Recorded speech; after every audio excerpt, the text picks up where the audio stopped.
Ini adalah penculikan yang sudah lama direncanakan. Korbannya adalah Natasha, gadis berusia 10 tahun. Pria mengantar gadis pulang di ruang bawah tanah yang dibangun dengan baik. Tidak hanya lokasinya yang tersembunyi, keamanan diblokir. Gadis berbaring di lantai yang dingin, seperti dilempar ke neraka. Dia mencoba mengetuk pintu untuk meminta bantuan. Tapi tidak ada yang menjawab. Akhirnya duduk di tanah dengan putus asa. Entah sudah berapa lama, pria muncul. Dia diam-diam membiarkan gadis itu menyusup ke sudut. Letakkan kasur di lantai, lalu bawa air dan makanan. Tapi pria itu mengabaikannya, tertutup dan hilang. Lihat exhaust fan yang mengarah keluar. Gadis berteriak minta tolong, tapi tidak ada respon.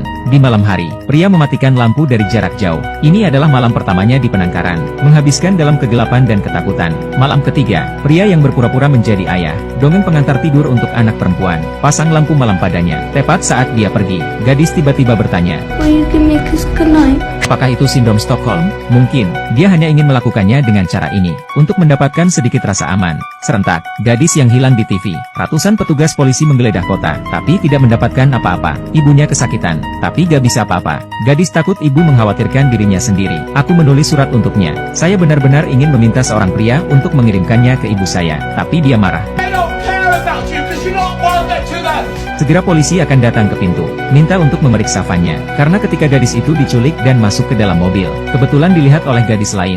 Jadi polisi menggeledah kota untuk van yang sama. Saat dia membuka pintu, hanya melihat sekelompok sampah. Kemudian, petugas polisi secara tidak sengaja berdiri di papan kayu di pintu masuk ruang rahasia. Itu membuat pria itu sedikit gugup, tapi polisi tidak menemukan sesuatu yang aneh pada akhirnya. Segera pergi. Bagaimana mereka tahu, gadis yang hilang yang polisi di seluruh kota sedang berjuang untuk temukan? Hanya di kakinya, seorang pria memasang monitor di ruang rahasia. Saya tidak hanya bisa berbicara dengannya di lantai atas, lebih bisa memantau tindakannya. Gadis di penangkaran setelah 183 hari. Untuk mengatasi kesepian dan ketakutan, dia mulailah bermain game sendirian, meniru guru, juga menirunya untuk diwawancarai oleh wartawan, berfantasi tentang cara melarikan diri. Tapi pria itu akan berbicara di telepon. Ulangi 3 kata berulang-ulang. Taati aku. Obey me. Obey me. Obey me. Gadis cuci otak, membuatnya sepenuhnya tunduk pada kehendaknya. Gadis menaruh pasta gigi dan saus tomat, remas di lengan dan pura-pura terbakar. Minta pria itu untuk membawanya ke rumah sakit. Tapi penipuan kikuk ini, tentu saja Anda tidak bisa menipu seorang pria. Untuk menghukum gadis itu, dia tidak membawa makanannya selama 4 hari berturut-turut. 4 tahun kemudian, gadis itu tumbuh. Dari pria gemuk menjadi kurus, karena pria sering berpuasa. Menghukumnya karena tidak patuh. Hari ini, dia sedang duduk dan membaca. Pendarahan tiba-tiba dari kaki. Dia segera menyadari apa artinya, mulai panik.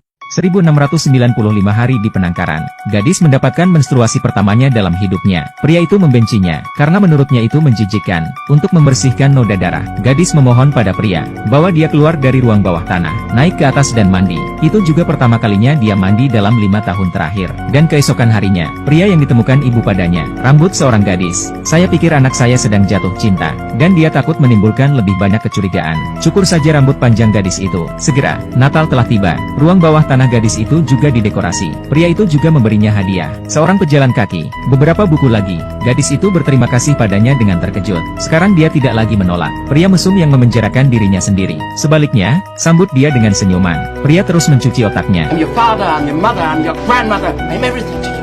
I created you. Your family is dead.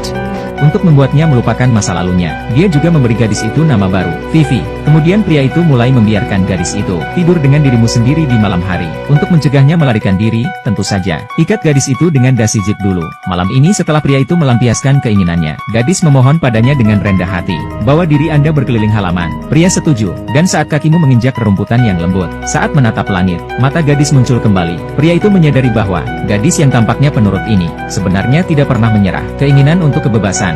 Dia segera memasukkan gadis itu kembali ke ruang bawah tanah, dan tutup pintu keluar dengan benda berat. Hari 2029 di penangkaran, perempuan menjadi budak bagi laki-laki. Melihat gadis dalam celana dalam, saya memerintahkannya untuk segera lepas landas. Memuaskan hobi khususnya, kekerasan terhadap anak perempuan. Jangan perlakukan dia seperti manusia sama sekali. Untuk menjaga fisik gadis yang lemah, dia dengan ketat mengontrol dietnya, membuatnya kelaparan sampai ke tulang. Saya tidak bisa menahan diri sama sekali. Kemudian, pria mengajaknya jalan-jalan. Melihat pejalan kaki di jalan, dia ingin berteriak minta tolong. Tetapi pria itu memperingatkan gadis itu, apakah dia memiliki pistol padanya?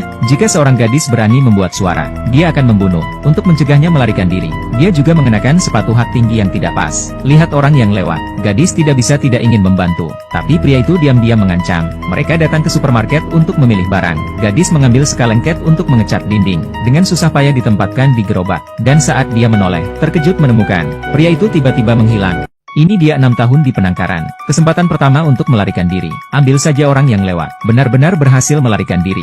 Tetapi pada saat yang sama dia mulai berhalusinasi. Suara seorang pria seperti mantra. Ulangi di telinganya. Sematkan dia di tempatnya. Keraguan-raguan akan gagal. Ketika Anda berbalik lagi, pria itu tiba-tiba muncul. Rencana pelarian benar-benar hancur. Gadis pulang dengan penyesalan. Ruang rahasia ini melarang lebih dari tubuhnya, jiwanya. Segera, dia menyambut malam pernikahannya dengan seorang pria. Gadis itu bertanya padanya, "Mengapa Anda menculik saya saat itu?" Kata pria. Setelah dia bertemu gadis itu, langsung tertarik dengan senyumnya. Kemudian dia menghabiskan 9 bulan, buat ruang bawah tanah yang benar-benar tersembunyi ini. Kemudian menculik gadis itu, menjadi mainannya, dan mengalami penghinaan malam pernikahan. Gadis mencoba bunuh diri.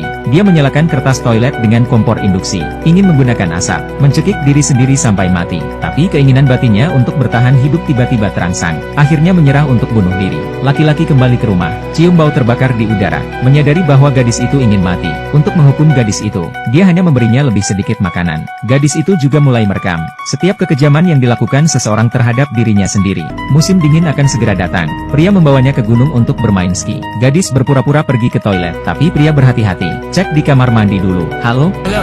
Pastikan tidak ada orang di dalam. Berani membiarkannya masuk, tapi tidak menyangka ada seorang wanita di dalam. Gadis meminta bantuan, tapi pihak lain ternyata orang asing. Saya tidak mengerti, dia menangis minta tolong. Kesempatan kedua untuk melarikan diri sangat terbuang. Saya tidak turun dari mobil ketika saya sampai di rumah. Pria yang mencurigakan itu memukulinya. Gadis memar dan memar. Kertas toilet penuh dengan kekejaman pria. Kotak penuh. 2908 hari di penangkaran. Gadis merayakan ulang tahun ke-18. Pria itu menyiapkan kue untuknya. Dan hadiah spesial adalah gaun merah. Sangat cantik, tapi kenakan di tubuh kurus gadis itu sepertinya tidak cocok. Pria itu memeluknya dan menari mengikuti musik. Seolah-olah dia benar-benar menganggapnya sebagai seorang istri. Segera, dia memiliki kesempatan ketiga untuk melarikan diri. Saat bekerja di halaman dengan seorang pria, kebetulan dilihat oleh bibi sebelah. Tapi kali ini dia tersentak lagi, dan bibinya tidak melihat sesuatu yang aneh. You are dumber than a dog.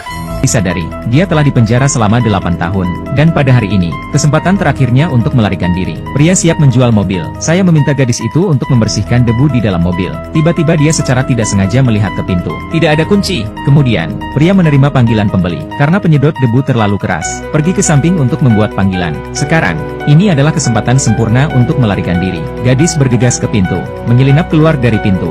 Dia berlari liar di jalanan yang kosong, menghilang di tikungan. Tunggu, pria itu menelepon kembali. Saya menemukan bahwa gadis itu pergi. Gadis berlari ke sebuah rumah. Saya mohon tuan untuk memanggil polisi. Kemudian polisi datang. Gadis mengidentifikasi dengan polisi. Polisi memberitahu orang tuanya, dan membawanya kembali ke kantor polisi. Dan pria yang kehilangan gadis itu, pilih cara menggunakan rel horizontal, mengakhiri hidupnya. Di kantor polisi, gadis akhirnya melihat orang tua, melihat sosok kurus putrinya. Mereka sepertinya tidak bisa mempercayainya. Tapi pada akhirnya, ibu dan anak masih saling berpelukan erat. Di penjara selama 3096 hari. Angka yang terdengar putus asa. Tapi setelah 8 tahun mimpi buruk ini, gadis itu tidak putus asa, tapi berjuang untuk menang. Akhirnya beritahu dunia, kebenaran yang buruk ini, kegigihan dan keinginan untuk kebebasan.